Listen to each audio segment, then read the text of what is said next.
Nah, di sini performanya naik secara signifikan ya jika dibandingkan dengan iTraffic 2 stabil, yang bahkan untuk resolusinya bisa aku tingkatin lagi ke 1,5.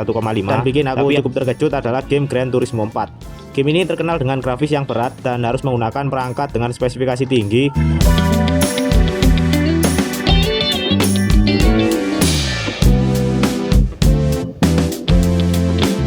Halo kawan-kawan, kembali lagi di channelku Viknet. Dan di video kali ini aku bakalan bahas tentang emulator PS2 yang paling cocok di HP ku yang menggunakan prosesor MediaTek Helio G100. Aku udah nyoba beberapa emulator PS2 di HP ku, mulai dari iTraffic 2, iGames PS2, ARM SX2, EmuCore X. Semuanya udah aku bahas lengkap di channelku ini. Dan dari semua emulator yang sudah aku coba, ini adalah emulator yang menurutku paling cocok di HP ku, meskipun ada kekurangan yang harus dimaklumi. Nah, emulator ini adalah Nether SX2. Nether SX2 ini adalah emulator yang dikembangkan dari iTraffic 2. Seperti yang kita ketahui, untuk emulator iTraffic 2 sudah tidak dikembangkan lagi oleh developer utamanya karena ada beberapa masalah. Namun karena aplikasinya open source, jadi ada anggota komunitas yang mengupdate emulator iTraffic 2 ini. Karena aplikasi ini masih satu engine dengan iTraffic 2 yang berbasis dari aplikasi PCSX 2, jadi masih ada hal-hal beberapa yang berkaitan antara keduanya. Nah, kelebihan dari Nether SX 2 daripada iTraffic 2 adalah di bagian optimasi. Optimasi ini menurutku membuat aplikasi ini jadi aplikasi emulator PS2 terbaik di Android, mulai dari peningkatan performa, peningkatan stabilitas, menghapus iklan, dan berbagai hal lainnya. Nah, daripada penasaran, langsung aja kita download aplikasinya ya.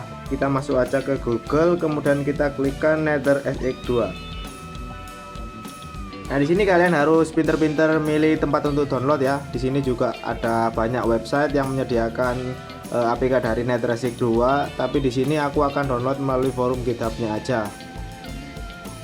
Nah, untuk APK dari Nether SX 2 ini ada dua versi ya.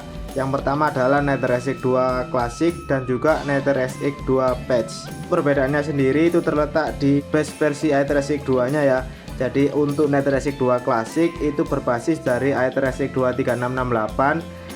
Untuk Nether SX 2 yang Patch itu berbasis dari iTraffic versi 4248. Nah, di sini tinggal kalian sesuaikan. Kalau misalkan kalian menggunakan HP dengan prosesor MediaTek, saranku kalian pakai yang Nether SX 2 Classic. Meskipun kalau kalian coba yang Nether SX 2 yang Patch itu juga bisa, tapi menurutku yang lebih lancar adalah di Nether SX 2 yang versi klasik ya, dengan basis iTraffic 3668. Kita masuk, kemudian kita download. Nah, di sini aku udah download ya Nether SX 2 nya. Aku juga udah download keduanya, antara yang 4248 dan juga yang 3668. Untuk kedua versinya udah aku nyoba, dan yang menurutku paling lancar adalah yang versi 3668 ya. Jadi kita akan langsung install aja. Nah, di sini akan muncul tulisan update aplikasi ya, karena sebelumnya di HP ku udah terinstall aplikasi iTraffic 2. Jadi kalau kita mau menginstal Nether SX 2 untuk yang iTraffic 2 ini, kita harus uninstall dulu ya. Kalau kita coba update,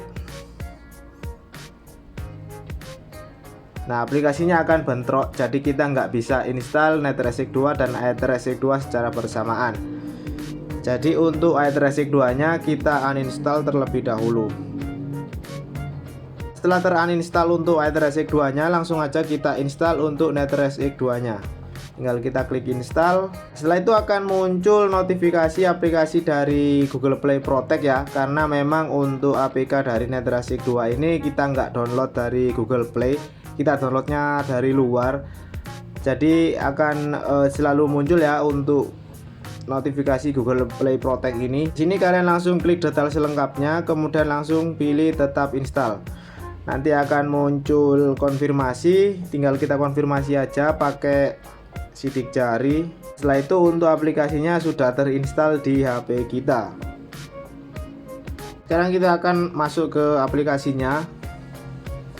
Untuk tampilan awalnya seperti ini ya. Bagian tampilan menurutku untuk Nether SX 2 masih mempertahankan pengalaman yang cukup familiar dengan iTraffic 2. Pengaturan yang tersedia juga cukup lengkap, terutama untuk kalian yang memang suka mengotak-atik emulator agar bisa menyesuaikan dengan kemampuan HP kalian masing-masing. Mulai dari pengaturan grafis, kemudian renderer, resolusi, sampai pengaturan lainnya bisa kalian sesuaikan dengan keinginan kalian. Jadi untuk bagian tampilan aku nggak menemukan perbedaan yang cukup signifikan ya dari aplikasi HydraSic 2. Oh ya, untuk BIOSnya di sini kita harus download secara manual ya, jadi nggak disediakan oleh aplikasinya.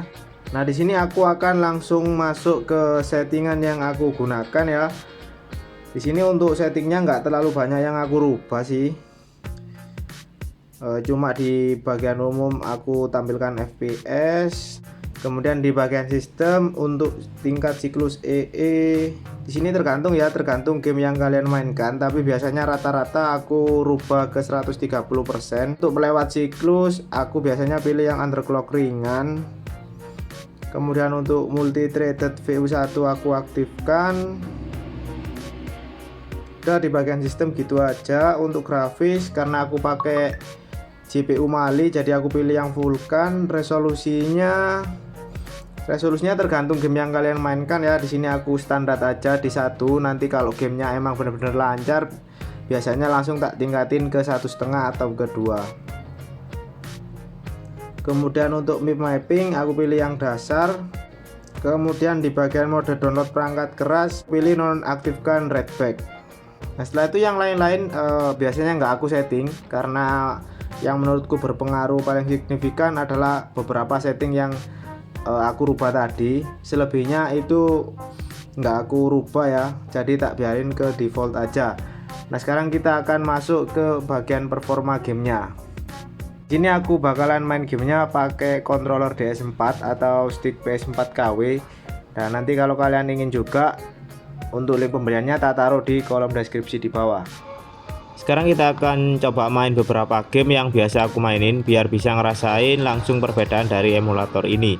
Game pertama yang bakal aku mainin di sini adalah game Resident Evil 4. Di game ini di NetResic 2 bisa menjalankan dengan lancar dan stabil. Bahkan untuk resolusinya bisa aku tingkatin lagi ke 1,5. Tapi ada beberapa segmen yang agak frame drop jika aku naikkan resolusinya ke 1,5. Akan tetapi overall tetap lancar dan playable juga jika dibandingkan dengan HydraSic 2. Di sini lebih stabil ya yang aku rasain, karena sebelumnya aku juga namatin game ini di HydraSic 2. Game berikutnya adalah Naruto Ultimate Ninja 5. Di sini performanya naik secara signifikan ya jika dibandingkan dengan HydraSic 2 yang biasanya nge-lag waktu mau masuk area battle, sekarang udah nggak ada lagi. Bahkan ketika menggunakan jurus-jurus yang banyak efeknya pun game ini masih tetap berjalan lancar dan gak ada lag sama sekali. Kerasa banget optimasi di NetResic 2 pada game ini ya. Sekarang kita coba game lain. Di sini aku mau main game Need for Speed Underground 2. Di game ini masih sama dengan emulator-emulator PS2 yang lain. Di dalam menu ketika ada mobilnya itu kerasa nge-lag ya.